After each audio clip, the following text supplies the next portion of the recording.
धन्यवाद दूची। आज आम गालातीय 3 अध्याय अध्ययन करने जावा। ये अध्यायर प्रसंग बा शीर्षक मुझे धार्मिकता पाई विश्वास यथेष्ट। धार्मिकता पाई विश्वास यथेष्ट।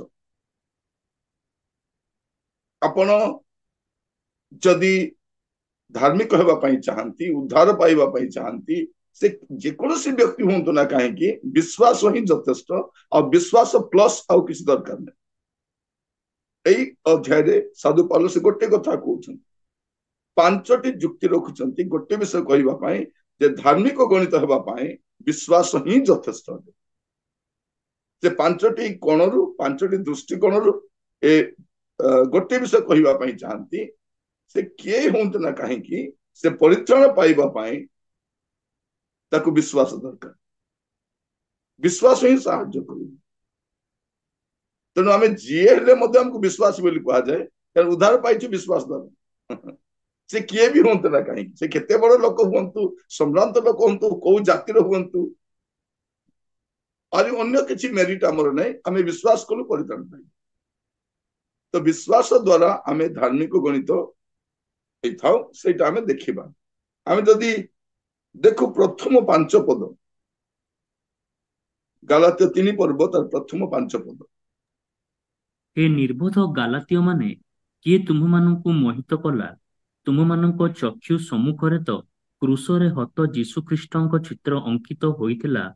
मु तुम मानक ठारू केवल एहा जानिबाकु इच्छा करे तुम्भे माने कोन व्यवस्थार क्रियाकर्म हेतु ना विश्वास रे सुनिबा हेतु आत्मा पाइथिलो?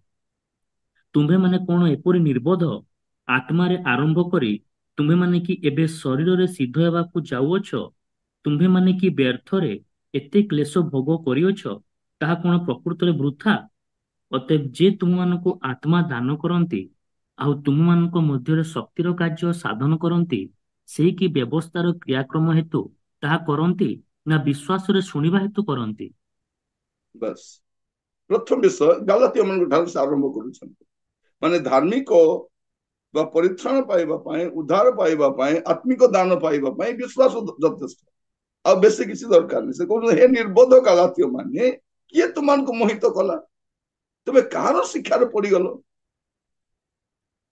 तुम्हें कहार भंडामी पलि आसिल? तुमको चक्षु सम्मुख तो कुशल हत ख्रीष्ट चित्र अंकित थिला। मु तुमको जो केवल यह जानवा इच्छा करुच्छी तुमने कौन व्यवस्थार क्रियाकर्म हेतु ना विश्वास रे सुनिबा हेतु आत्मा पाइथिलो? तुम्हें केमती आत्मा पाइथिलो? तुम सामना चक्षु सामना परित्राण पाइबा सुसमाचार द्वारा परित्राण पाइल। तुम सुसमाचार कहीं क्रूसर हत जीशु तुमको रक्षा करा तुम आखि आगु केमती पलैल? तुम पुणी केमती क्रियाकर्म को पलि आसिल? तुम आत्मिक दान केमती पाइल? क्रियाकर्म पाइल? एटा से कहवाई चाहते 2टा विषय कहते से सुसमाचार द्वारा तुम्हें विश्वासी हेलो।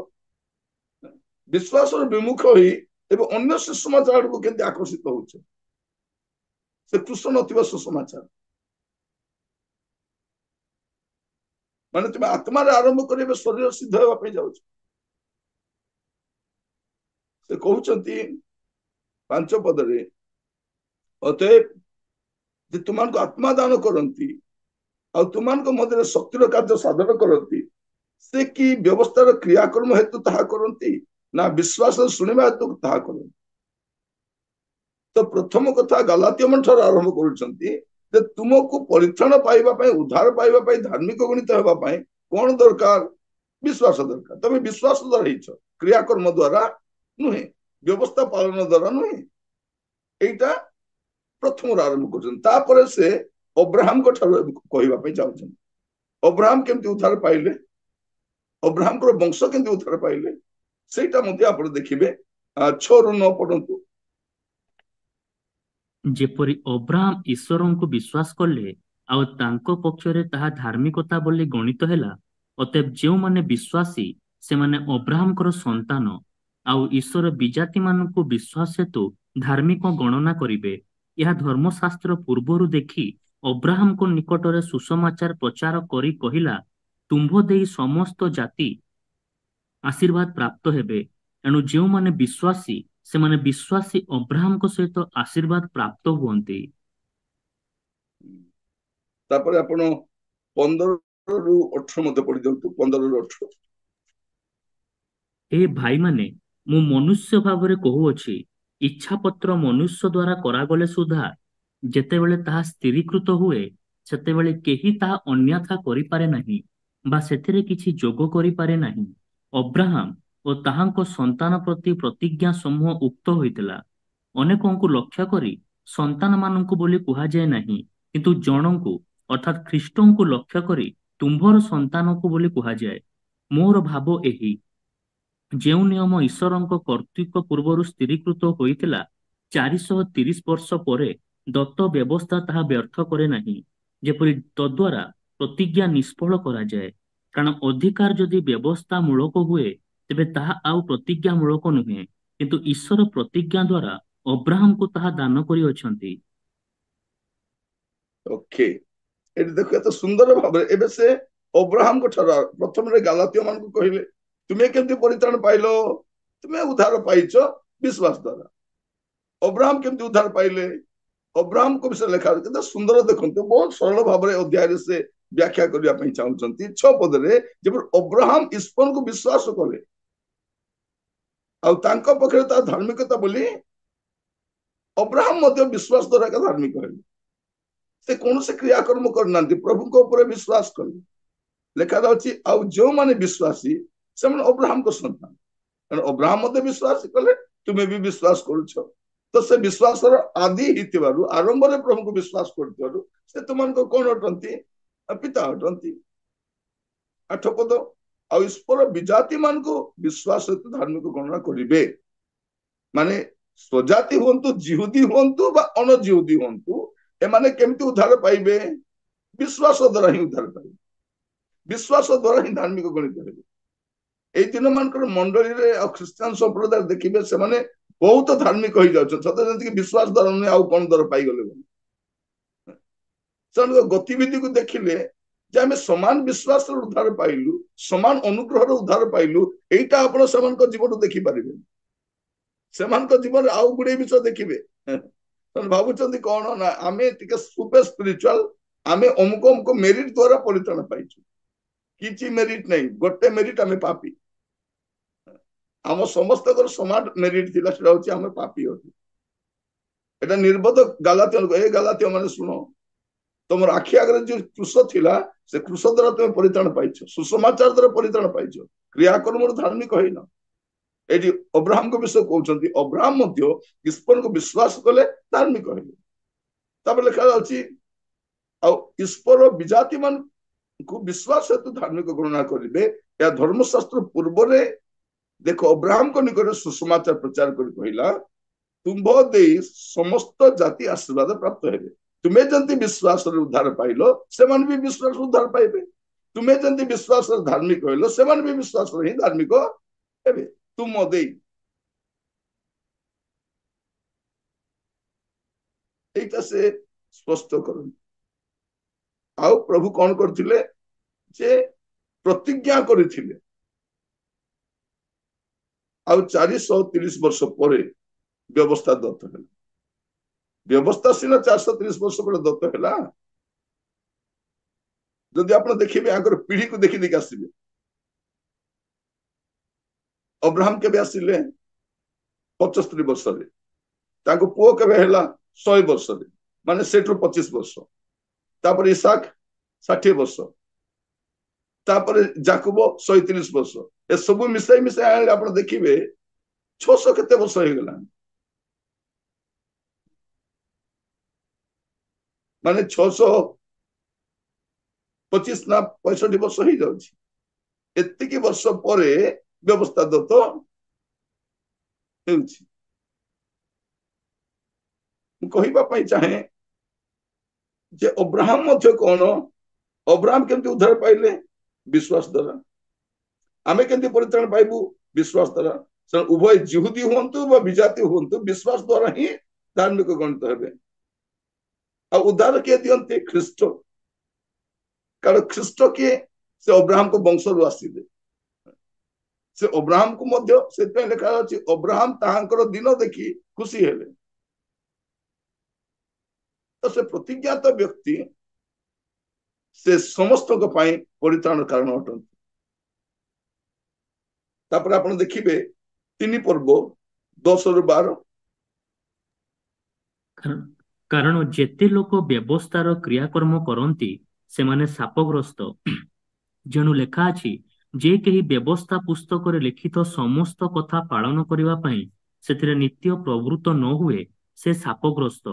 ବ୍ୟବସ୍ଥା ଦ୍ୱାରା କେହି ଯେ ଈଶ୍ୱରଙ୍କ ସାକ୍ଷାତରେ ଧାର୍ମିକ ଗଣିତ ହୁଏ ନାହିଁ ଏହା ତ ସ୍ପଷ୍ଟ। କାରଣ ଧାର୍ମିକ ବିଶ୍ୱାସ ଦ୍ୱାରା ବଞ୍ଚିବ, ଆଉ ବିଶ୍ୱାସ ବ୍ୟବସ୍ଥାର ମୂଳ ବିଷୟ ନୁହେଁ। ବ୍ୟବସ୍ଥାର ମୂଳ ବିଷୟ ଏହି ଯେ ଏହି ସବୁ ପାଳନ କରେ ସେ ସେଥିରେ ବଞ୍ଚିବ। ତାପରେ ଆପଣ ପଢନ୍ତୁ 19-25। ତେବେ ବ୍ୟବସ୍ଥା କାହିଁକି ଦତ୍ତ ହେଲା? ଯେଉଁ ସନ୍ତାନଙ୍କୁ ଲକ୍ଷ୍ୟ କରି ପ୍ରତିଜ୍ଞା କରାଯାଇଥିଲା ତାହାଙ୍କ ନ ଆସିବା ପର୍ଯ୍ୟନ୍ତ ତାହା ଆଜ୍ଞା ଲଙ୍ଘନ ହେତୁ ଯୋଗ କରାଗଲା। ପୁଣି ତାହା ଦୂତମାନଙ୍କ ଦ୍ୱାରା ଜଣେ ମଧ୍ୟସ୍ଥଙ୍କ ହସ୍ତରେ ସ୍ଥାପିତ ହୋଇଥିଲା। ମଧ୍ୟସ୍ଥ ଗୋଟିଏ ପକ୍ଷର ପ୍ରତିନିଧି ନୁହନ୍ତି, କିନ୍ତୁ ଈଶ୍ୱର ଏକ। ତେବେ ବ୍ୟବସ୍ଥା କି ଈଶ୍ୱରଙ୍କ ପ୍ରତିଜ୍ଞା ସମୂହର ବିରୁଦ୍ଧ? ତାହା କେବେ ହିଁ ନ ହେଉ। କାରଣ ଯଦି ଜୀବନ ଦେବାକୁ ସମର୍ଥ ଏପରି ବ୍ୟବସ୍ଥା ଦତ୍ତ ହୋଇଥାନ୍ତା ତେବେ ଧାର୍ମିକତା ପ୍ରକୃତରେ ବ୍ୟବସ୍ଥାମୂଳକ ହୁଅନ୍ତା। କିନ୍ତୁ ଯେପରି ଯୀଶୁଖ୍ରୀଷ୍ଟଙ୍କ ଠାରେ ବିଶ୍ୱାସ ହେତୁ ପ୍ରତିଜ୍ଞା ବିଶ୍ୱାସ କରୁଥିବା ଲୋକମାନଙ୍କୁ ଦିଆଯାଏ, ଏଥିପାଇଁ ଧର୍ମଶାସ୍ତ୍ର ସମସ୍ତ ବିଷୟକୁ ପାପର ଅଧୀନ ବୋଲି ଗଣନା କରିଅଛି। ମାତ୍ର ସେହି ବିଶ୍ୱାସ ଆସିବା ପୂର୍ବେ ପ୍ରକାଶିତ ହେବାକୁ ଯାଉଥିବା ସେହି ବିଶ୍ୱାସ ପ୍ରାପ୍ତି ଉଦ୍ଦେଶ୍ୟରେ ଆମ୍ଭେମାନେ ବ୍ୟବସ୍ଥାର ଅଧୀନରେ ବନ୍ଦୀ ହୋଇ ରକ୍ଷିତ ହେଉଥିଲୁ। ଏହି ପ୍ରକାର ବିଶ୍ୱାସ ହେତୁ ଆମ୍ଭମାନଙ୍କର ଧାର୍ମିକ ଗଣିତ ହେବା ନିମନ୍ତେ ଖ୍ରୀଷ୍ଟଙ୍କ ଆଗମନ ପର୍ଯ୍ୟନ୍ତ ବ୍ୟବସ୍ଥା ଆମ୍ଭମାନଙ୍କର ଶିକ୍ଷକ ସ୍ୱରୂପ ହୋଇଥିଲା। କିନ୍ତୁ ଏବେ ସେହି ବିଶ୍ୱାସ ଉପସ୍ଥିତ ହେଲା ପରେ ଆମ୍ଭେମାନେ ଆଉ ସେହି ଶିକ୍ଷକର ଅଧୀନରେ ନାହୁଁ। କେତେ ସୁନ୍ଦର ଭାବରେ ଦେଖନ୍ତୁ ତୃତୀୟ ବିଷୟ କହୁଛନ୍ତି ବ୍ୟବସ୍ଥା। ପ୍ରଥମରେ ଗାଲାତୀୟ ମାନେ କେମିତି ରକ୍ଷା ପାଇଲେ? ବିଶ୍ୱାସ ଦ୍ୱାରା। ଅବ୍ରାହମ କେମିତି ରକ୍ଷା ପାଇଲେ? ବିଶ୍ୱାସ ଦ୍ୱାରା। ଆଉ ବ୍ୟବସ୍ଥା ଆମକୁ କଣ ଦିଏ? ଯେ ବ୍ୟବସ୍ଥା ଆମକୁ ଗୋଟେ ବିଷୟ ଶିକ୍ଷା ଦିଏ ଯେ ବ୍ୟବସ୍ଥା ଦ୍ୱାରା ପରିତ୍ରାଣ ମିଳେ ନାହିଁ। ଆପଣ 10 ପଦ ଦେଖିବେ, ଯେତେ ଲୋକ ବ୍ୟବସ୍ଥାର କ୍ରିୟାକର୍ମ କରନ୍ତି ସେମାନେ ଶାପଗ୍ରସ୍ତ। କାହିଁକି? ବ୍ୟବସ୍ଥାରୁ ଯଦି ଗୋଟେ ବିଷୟ ଉଣା ଅଧିକ ହେଇଗଲା ସେ ଲୋକ ଗଲା। ବ୍ୟବସ୍ଥାର ସବୁ କଥା ମାନି ହବନି। ସେଥିପାଇଁ ଲୋକ ପ୍ରାନ୍ତର ସବୁ ଖତମ ହେଇଗଲେ। ପାପ କରୁଥିଲେ ମରୁଥିଲେ। ଏବେ ଅନୁଗ୍ରହ ଅଛି ପାଇଁ ଆମେ ଟିକେ ଟିକେ ବଞ୍ଚି ବଞ୍ଚି ଅଛୁ। ଆମକୁ ଟିକେ ଲମ୍ବା ସମୟ ଦିଆଯାଉଛି। ଏଠି ଆମେ କଣ ଦେଖୁଛୁ? ବ୍ୟବସ୍ଥା ଦ୍ୱାରା କେହି ଧାର୍ମିକ ଗଣିତ ହୁଏ ନାହିଁ। କଣ ଲେଖାଯାଉଛି? କଣ? ଧାର୍ମିକ ବିଶ୍ୱାସ ଦ୍ୱାରା ବଞ୍ଚିବ, ବ୍ୟବସ୍ଥା ଦ୍ୱାରା ବଞ୍ଚିବ ନାହିଁ। ସେ କଣ କେମିତି ବଞ୍ଚିବ? ଧାର୍ମିକ ବିଶ୍ୱାସ ଦ୍ୱାରା ବଞ୍ଚିବ। 14 ପଦ, ସେଥିପାଇଁ ଖ୍ରୀଷ୍ଟ ଆମ୍ଭମାନଙ୍କ ନିମନ୍ତେ ଅଭିଶପ୍ତ ହୋଇ ବ୍ୟବସ୍ଥାର ଅଭିଶାପ ମୂଲ୍ୟ ଦେଇ ଆମମାନଙ୍କୁ ମୁକ୍ତ କଲେ। କାରଣ ଲେଖା ଅଛି ଯେ କେହି ଖୁଣ୍ଟରେ ଟଙ୍ଗା ଯାଏ ସେ ଅଭିଶପ୍ତ। ତ ପ୍ରଭୁ ଯୀଶୁ ଖ୍ରୀଷ୍ଟ ସେ ବ୍ୟବସ୍ଥାର ମୂଲ୍ୟ ଦେଇ ଆମମାନଙ୍କୁ ମୁକ୍ତ କରିଛନ୍ତି। ବ୍ୟବସ୍ଥାର ମୂଲ୍ୟ। ତ ଦେଖନ୍ତୁ 24 ପଦ ପର୍ଯ୍ୟନ୍ତ, 24 ପଦ ଦେଖିବା। ଆଉ ଏଇ ପ୍ରକାର ବିଶ୍ୱାସ ହେତୁ ଆମ୍ଭମାନଙ୍କର ଧାର୍ମିକତା ଗଣିତ ହେବା ନିମନ୍ତେ ଖ୍ରୀଷ୍ଟଙ୍କର ଆଗମନ ପର୍ଯ୍ୟନ୍ତ ବ୍ୟବସ୍ଥା ଆମ୍ଭମାନଙ୍କର ଶିକ୍ଷକ ସ୍ୱରୂପ ଥିଲା। ଆମର ଟ୍ୟୁଟର ଥିଲା ସେ, ଆମର ଟିଚର ଥିଲା ସେ। କିଏ? ବ୍ୟବସ୍ଥା। କିନ୍ତୁ ଏବେ ସେଇ ବିଶ୍ୱାସ ଉପସ୍ଥିତ ହେବା ପରେ ଆମେ ମାନେ ଆଉ ଶିକ୍ଷକର ଅଧୀନରେ ନଉ। এই ବ୍ୟବସ୍ଥା ଖ୍ରୀଷ୍ଟଙ୍କର ଆସିବା ପର୍ଯ୍ୟନ୍ତ ଆମକୁ ଗାଇଡ କରି କରି କରି କରି ଆଣୁଛି। କିନ୍ତୁ ପ୍ରଭୁ ଯୀଶୁ ଆସିଲା ପରେ ବ୍ୟବସ୍ଥା ସଫଳ ହେଲା। ଆଉ ଆମକୁ ଆଉ ବ୍ୟବସ୍ଥାର ଅଧୀନରେ ନୁହେଁ, ଖ୍ରୀଷ୍ଟଙ୍କ ଅଧୀନତାରେ ଆସିଲୁ। ଆଉ ଖ୍ରୀଷ୍ଟଙ୍କୁ ବିଶ୍ୱାସ କରିବା ଦ୍ୱାରା ଆମେ ଉଦ୍ଧାର ପାଉଛୁ। ବ୍ୟବସ୍ଥାର ସମସ୍ୟା କଣ ଥିଲା? 10-12 ଦେଖିଲୁ ଯେ ଯେଉଁମାନେ ବ୍ୟବସ୍ଥାର ଅଧୀନରେ ଅଛନ୍ତି ବ୍ୟବସ୍ଥା ନ ମାନିଲେ ଦଣ୍ଡିତ ହେବେ। ବ୍ୟବସ୍ଥାର ଉଦ୍ଦେଶ୍ୟ କଣ? ଆମେ ଦେଖିଲୁ 19-25 ଆମେ ଦେଖିଲୁ ଯେ କଣ ଯେ ବ୍ୟବସ୍ଥାର ଉଦ୍ଦେଶ୍ୟ ଅଛି ଆମର ପାପ ଆମକୁ ବୁଝିବା ପାଇଁ ସାହାଯ୍ୟ କରେ ବ୍ୟବସ୍ଥା, ଆଉ ବ୍ୟବସ୍ଥା କଣ କରେ ଆମକୁ ତ୍ରାଣକର୍ତ୍ତାଙ୍କ ପାଇଁ ପ୍ରସ୍ତୁତ କରେ। ଏ ବ୍ୟବସ୍ଥା ଆମକୁ ଇଙ୍ଗିତ କରେ ଯେ ତୁମେ ପାରିବ ନାହିଁ, ତୁମ ଦେଇ ହବ ନାହିଁ, ଏଇଟା ଆଉ ଜଣେ ଅଛନ୍ତି ସେ କରିଥିବା କାର୍ଯ୍ୟରେ ତୁମେ ବିଶ୍ୱାସ କରିବା ଦ୍ୱାରା ପରିତ୍ରାଣ ପାଇବ। ତେଣୁ ପ୍ରଭୁ ଯୀଶୁ କଣ କହୁଛନ୍ତି, ହେ ପରିଶ୍ରାନ୍ତ ଓ ଭାରଗ୍ରସ୍ତ ଲୋକ ସମସ୍ତେ ମୋ ନିକଟକୁ ଆସ, ମୋ କତିକି ଆସ, କାରଣ ତୁମେ ମୂଷାଙ୍କ ବ୍ୟବସ୍ଥା ବହି ପାରିବ ନାହିଁ, ତୁମେ ମୂଷାଙ୍କ ବ୍ୟବସ୍ଥା ପାରିବ ନାହିଁ। ତେଣୁ କଣ ପ୍ରଭୁ ଯୀଶୁ କହିଲେ, ମୋର ବ୍ୟବସ୍ଥା ନିକଟକୁ ଆସ, ମୋର ବ୍ୟବସ୍ଥା ବହୁତ ସହଜ ଉଶ୍ୱାସ, ସେ ଆମକୁ ବ୍ୟବସ୍ଥାର ବନ୍ଧନରୁ ମୁକ୍ତ କରିଛନ୍ତି। କିନ୍ତୁ ଖ୍ରୀଷ୍ଟଙ୍କର ଆଗମନ ପର୍ଯ୍ୟନ୍ତ ଏ ବ୍ୟବସ୍ଥା ଶିକ୍ଷକ ଭାବରେ ଲୋକମାନଙ୍କୁ ଗାଇଡ କରୁଥିଲେ। ତ ବ୍ୟବସ୍ଥା ପ୍ରାପ୍ତି ଲୋକମାନଙ୍କୁ ମଧ୍ୟ ବ୍ୟବସ୍ଥା ଦ୍ୱାରା ପରିତ୍ରାଣ ନାହିଁ। କଣ ଲେଖାରେ ଅଛି, ଏଟା ଧାର୍ମିକ ବିଶ୍ୱାସ ଦ୍ୱାରା ବଞ୍ଚିବ, ବ୍ୟବସ୍ଥା ଦ୍ୱାରା ନୁହେଁ। ତ ସେଇଠି ମଧ୍ୟ ଧାର୍ମିକ ହେବା ପାଇଁ ବିଶ୍ୱାସ ଦରକାର। ଆଉ ଆମେ ଦେଖିବା ଚତୁର୍ଥ ବିଷୟ 13-14 ପଦ।